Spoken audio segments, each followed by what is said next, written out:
नमस्कार, यहाँ उपस्थित सम्पूर्ण दर्शकबिन्दहरूमा म हजुरहरूकै साथी कमलावली बिसी पेसानी म एक मोटिभेसनल स्पिकर र युट्युबर। साथीहरू, मेरो च्यानलमा आउनुभएका सम्पूर्ण साथीहरूलाई @कार्तिका22 मा हृदयदेखि नै हार्दिक स्वागत व्यक्त गर्दछु।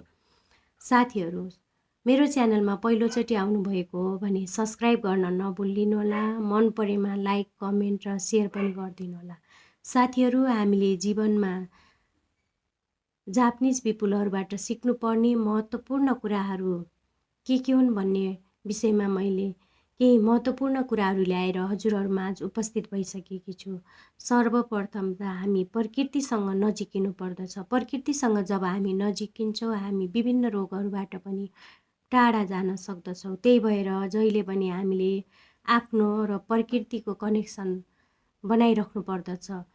हामी प्रकृतिमा रमाउन सक्यौँ भने नै हामी जीवनमा सफल हुन सक्दछौँ भन्ने कुरा पनि हामीले जापानका मानिसहरूबाट सिक्न सक्ने एउटा महत्त्वपूर्ण कुरा हो।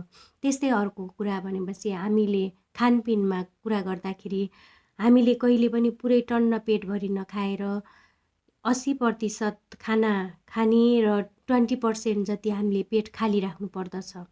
खाली राख्यो भने हामी जीवनमा स्वस्थ भएर बाँच्न सक्दछौँ। त्यस्तै फरेस्ट बाथ पनि एउटा महत्त्वपूर्ण कुरा हो। पहिले हामी सानो हुने बेला त्यहाँ झरना थियो। झरनामा हामी गएर नुहाउँथ्यौँ। त्यो बेला आनन्द आउँथ्यो कि त्यो प्रकृतिको वरपर रहेर हामीले नुहाउँदाखेरि हामीलाई आनन्द लाग्थ्यो। त्यस्तै खालको जापानका मानिसहरूले प्रकृतिमा गएर नुहाउने, त्यहाँ गएर फरेस्ट बाथहरू ल्याउने गर्ने हुन्छ। यसले गर्दाखेरि उनीहरू प्रकृतिसँग पनि नजिक हुने भए अनि प्रकृतिबाट ल्याउने आनन्द पनि उनीहरूले महसुस गर्ने भए। त्यही भएर फरेस्ट बाथ पनि जापानका मानिसहरूले अपनाउने एउटा महत्त्वपूर्ण हेबिट हो। त्यस्तै अर्को कुरा गर्ने हो भने उनीहरूले जहिले पनि आफ्नो सराउन्डिङ, आफ्नो वरपर जहिले पनि थोरै साथी राख्ने, तर त्यो साथी सकारात्मक खालको भाइब्स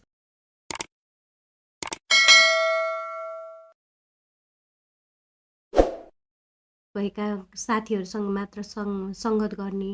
जो साथीहरू सङ्गत गर्दा उनीहरूलाई नकारात्मक खालको भाइब्स आउँछ, त्यस्ता साथीहरूसँग उनीहरूले धेरै सङ्गत नगर्ने गर्दछन्। योबाट पनि के थाहा हुन्छ भने हामीले जहिले पनि आफूलाई पोजिटिभ खालको भाइब्स आउने साथीहरूसँग मात्र सङ्गत गर्नुपर्दछ भन्ने कुरा पनि हामीले जापानका मानिसहरूबाट सिक्न सक्दछौँ। त्यस्तै अर्को कुरा भने डेली एक्सर्साइज। दिनदिनै हामीले एक्सर्साइज, योगा, ध्यानहरू गऱ्यौँ भने हामी जीवनमा स्वस्थ भएर बाँच्न सक्दछौँ भन्ने कुरा पनि हामीले जापानका मानिसहरूबाट सिक्न सक्दछौँ। त्यस्तै अर्को कुरा, हामी जीवनमा स्वस्थ हुनको लागि शारीरिक व्यायाम त अति नै आवश्यक कुरा हो भन्ने कुरा हामीले विभिन्न खालका माध्यमहरूबाट पनि थाहा पाइसकेका छौँ। जापानका मानिसहरूले दिनदिनै शारीरिक व्यायामहरू गर्ने गर्दछन्। त्यहाँका मानिसहरू स्वस्थ रहनको लागि प्रकृतिसँग नजिक हुने, बाहिर नै प्रकृतिमा नै रमाउने, घरभित्र धेरै नबस्ने खालका हुन्छन्। त्यही भएर उनीहरू जीवनमा स्वस्थ भएर बाँच्न सकिरहेका हुन्छन्। अर्को कुरा त्यस्तै हामीले जीवनमा कसरी खुसी हुन सकिन्छ, जीवनमा हामी कसरी सधैँभरि हाँसेर बाँच्न सकिन्छ भन्ने कुरामा पनि हामीले ध्यान दिनुपर्दछ भन्ने कुरा जापानका मानिसहरूबाट थाहा पाउन सक्दछौँ। हामी जीवनमा जसरी हुन्छ खुसी हुने प्रयास गर्नुपर्दछ। अरूले आएर खुसी गराउलान् र खुसी हुम्ला भन्ने कुरामा हामीले जोड नदिएर हामी आफै नै कसरी खुसी हुने भन्ने कुरामा जोड दिनुपर्दछ। सधैँभरि आफ्नो फेसमा मुस्कान राखियो भने हामी जीवनमा खुसी हुन सक्दछौँ भन्ने कुरा पनि जापानका मानिसहरूबाट सिक्न सक्दछौँ। त्यस्तै अर्को कुरा भन्ने हो भने हामी जहिले पनि जीवनमा सधैँ एक्टिभ भएर, सधैँ आफ्नो जीवनलाई निरन्तर रूपमा अगाडि बढाइरहने, सधैँ क्रियाशील भइरहने हो भने हामी जीवनमा स्वस्थ भएर बाँच्न सक्दछौँ भन्ने कुरा पनि हामीले जापानका मानिसहरूबाट सिक्न सक्दछौँ।